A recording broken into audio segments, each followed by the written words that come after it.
Hi ನಮಸ್ತೆ ಸ್ನೇಹಿತರೆ. ಬನ್ನಿ ಇವತ್ತು ನಮ್ಮ ಮನೆಯ ಯುಗಾದಿ ಹಬ್ಬದ ಪರಿಮಳದ ಹೋಳಿಗೆ, ಘಮ ಘಮ ಅನ್ನೋ ಹೋಳಿಗೆಯನ್ನು ಯಾವ ರೀತಿ ಮಾಡೋದು, ಮೆತ್ತಗಿರೋ ಸಾಫ್ಟಾಗಿರೋ ಹೋಳಿಗೆ. ಹಾಗೆ ಅವತ್ತಿನ ದಿನ ಅಷ್ಟೇ ಅಲ್ಲ, ನೆಕ್ಸ್ಟ್ ಡೇಗೂ ಸಹ ಅದು ಮೆತ್ತಗಿರುತ್ತೆ ಸ್ನೇಹಿತರೆ, ತುಂಬ ಮೆತ್ತಗಿರುತ್ತೆ.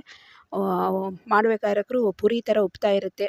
ಹಾಗೆ ಅದರಲ್ಲಿ ಒಂದು 2 ಇಂಗ್ರೀಡಿಯೆಂಟ್ಸನ್ನು ನಾನು ಏನೋ ಹಾಕಿದ್ದೀನಿ, ಸೊ ಅದರಿಂದ ಅದು ಘಮನೂ ಬರ್ತಾ ಇರುತ್ತೆ. ಹಾಗೆ ನೋಡಿ ಇದು ಎಷ್ಟು ಸಾಫ್ಟಾಗಿ ಬಂದಿದೆ.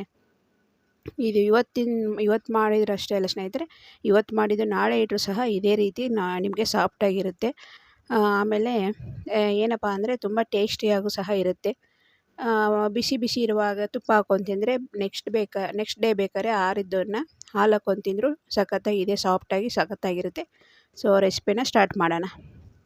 ಇಲ್ಲಿ ಬಂದುಬಿಟ್ಟು 1 ಕಪ್ಪಷ್ಟು, ಒಂದು 1/4 kgಗಿಂತ